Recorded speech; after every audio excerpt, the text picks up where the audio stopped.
Әмір Райханнан қателігін мойындап кешірім сұрайды. Сөйтіп оған қолын ұсынады. Райхан Әмірмен некелескен күнін есіне алып, мен саған қолымды бір рет созған едім. Енді бұрынғыдай бола алмаймын дейді. Әмір Райханнан көз жасын сүртпек болады. Райхан оған рұқсат бермей, бөлмеден шығуын өтінеді. Полицейлер Кемальды тергеу бөлімшесіне алып кетпек болған кезде, Кемаль Лейлаға бұны сен жасадың ба дегенде күдікті көзбен қарайды. Лейла Кемальға бұны мен жасаған жоқпын дейді. Масал әкесін құшақтап кетпеші деп жылайды. Әкесі Масалға көп ұзамай келемін деп оны жұбатады. Йонжа Әмірге қоңырау шалады. Әмір барлығы дұрыс па дейді. Йонжа дұрыс, ақырындап ескі суреттерді қарап, біраз нәрсені есіне түсіруге тырысып жатыр дейді. Джемре сені көргісі келіп тұр, кішкене уақытыңды бөліп келіп кете аласың ба дейді. Сені көрсе өзін кішкене жақсы сезінеді екен дейді. Әмір жақсы барамын дейді. Кемальдің адвокаты таласты пышақтаған адам сенің оған ақша бергеніңді мойындап отыр дейді. Кемаль сол кезде бұл таластың тұзағы екенін түсінеді. Кемаль адвокатына бұл жайлы Хикмет ағама айтпа дейді. Әмір Джемреге бара жатқан кезде Джавидан ханым мен де бірге барамын дейді. Джемре қалың қалай дейді. Жақсымын, бірақ әлі де бұрынғы оқиғаларды есіме түсіре алмаймын.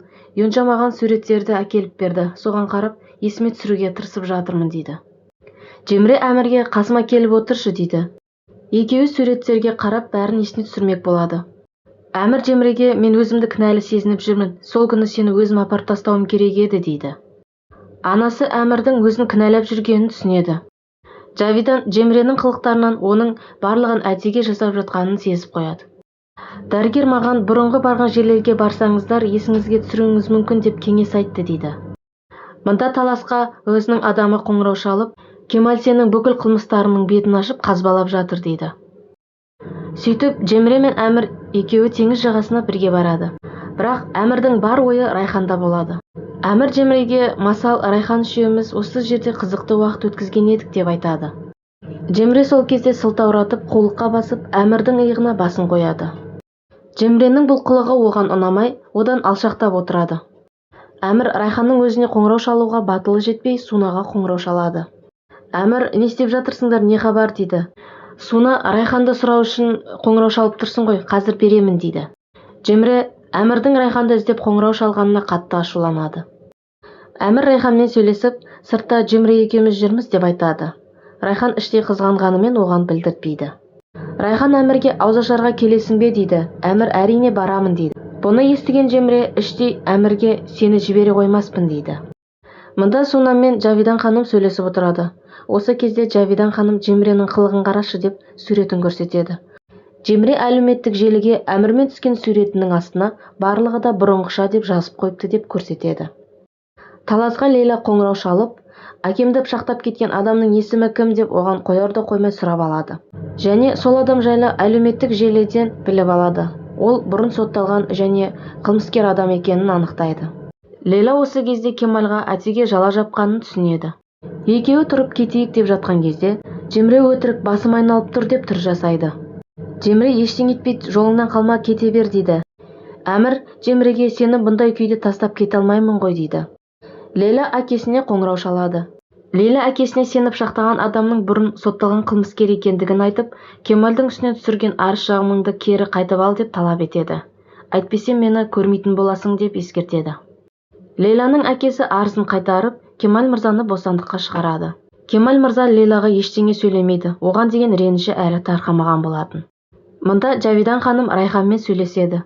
Джавидан Райханға өзінің ақыл кеңесін айтып, Әмір екеуің бір-бірлеріңді сүйетіндеріңді білемін, бірақ Джемреден сақ болуыңды сұраймын. Әмір Джемренің алдында өзін кінәлі сезініп жүр. Өйткені апат болатын күні Джемре мені үйге апарып тасташы деп өтінген екен. Әмір бас тартқан екен. Қазір күйеуің қайда білесің бе? Ол Джемренің қасында. Джемре Әмірді барынша жанында ұстап, оны өзіне қаратуға тырысып жүр. Сенбесең, мынаны қара деп суретін көрсетеді. Райхан, бірақ Джемре мен Әмір дос қой дейді. Джавидан ханым, жоқ, ол олай емес, Джемре Әмірді сүйеді дейді. Джавидан ханым, күйеуіңнен айырылып қалма деп Райханға ескерту жасайды. Райханның миынан Джавидан ханымның айтқан сөздері еш шықпай қояды. Кемаль үйіне келіп, қызы Масалмен қуана қауышады. Бірақ Кемаль Лейлаға әлі де суық қарайды. Лейла Кемальға әкесін жақтайды, бірақ Кемаль оның сөздеріне сенбейді. Жавидан ханымның сөзінен соң Райхан Әмірді уайымдай бастайды. Әмір үйге келген соң Райханға Жемремен уақыт өткізгендігін айтады. Содан соң Әмір, егер қаласаң, екеуміз дос болып қалайық дейді. Бұл сөздер Райханның жүрегіне тиіп, өзін керексіз сезінеді. Осы кезде Әмірге Жемре қоңырау шалып, кездесейік, Райханды да өзіңмен бірге ала кел деп айтады. Райхан Әмірді одан тағы да қызғанып қалады. Кемал Лейлаға, әкеңнің өтіріктеріне бала сияқты әлі сеніп жүрсің бе дейді. Лейла, саған айтып тұрмын ғой, әкем бәрін дұрыс түсінбеген дейді. Ертесі күні Жемре Әмірдің үйіне келіп, Райханмен көріседі. Ол Райханды әлі есіне түсіре алмағандығын айтады. Жемре Әмірмен бірге балық аулауға баратындығын айтып, сені де өзіңмен бірге ала кел деп айтқанмын. Бірақ ол сені апармаймын деп бас тартты деп жалған айтады. Жемренің бұл қылықтары Райханның ызасына тиеді. Жавидан ханым Райханға, Жемре бұлардың барлығын әтсеге ұйымдастырып отыр. Сен оларды жалғыз қалдырмай, олармен бірге барғын дейді. Бірақ Райхан олармен бірге бармаймын деп бас тартады. Жавидан ханым Райханға, Жемре бәрімізді алдап жүр. Ол сені есіме түсіре алмадым деп бәрін жалған айтып отыр дейді. Талас мырза Кемалдың үйіне келеді. Оны көріп, Лейла мен Кемал таңғалып, не үшін келдің деп сұрайды. Талас болса, кешірім сұрауға келдім дейді. Әмір мен Жемре заттарын жинап жолға дайындалады. Әмір Райхансыз кеткісі келмей, үйге қайта-қайта қарайлаумен болады. Кел деп айтсам, барарым едің деп іштей сөйлейді. Сол кезде Суна ағасын көріп, үйге кіріп кетеді. Ал мұнда Райхан барсам бекен, бармасам бекен деп мазасызданып ойланып отырады. Сол кезде Суна кіріп келіп, сен не істеп жүрсің бұл жерде дейді. Ағам кетейін деп жатыр, бірге бармайсың ба дейді. Райхан, жоқ, мазам болмай тұр, барғым келмей тұр дейді. Суна, мен ағамның түрін көріп келдім, ол көңілсіз болды дейді. Райхан болса, жоқ, маған олай түйілген жоқ дейді. Мен ағамды білемін ғой дейді Суна. Әрине ағамның қасында сен жоқсың. Қалайша ол көңілді жүреді, қане бар, әрі көңіл көтеріп қайтасыңдар дейді. Райхан ұзақ ойланып тұрады. Суна болса, байқа, күйеуіңді Жемренің қолына ұстатып жіберме, кейін өкінесің дейді. Суна қояр да қоймай, ақыры Райханды бірге баруға көндіреді. Әмір көлікке отырған кезде Жемре қулыққа салып жылап отырады. Әмір не болғанын сұрайды. Жемре жылап, анаммен бірге түскен суретіме қарап, бұл қай кез екенін есіме түсіре алмай отырмын деп жылайды. Содан соң Жемре Әмірдің құшағына кіріп, басын оның иығына қойып жылап жатады. Райхан олармен бірге бармақ болып сыртқа шыққан кезде, Әмірдің Жемрені құшақтап отырғанын көріп, сол тұрған жерінде қатып қалады. Келесі бөлімді жіберіп алмас үшін Киноәлем арнасына тіркеліп, қоңыраушаны басып қойыңыз.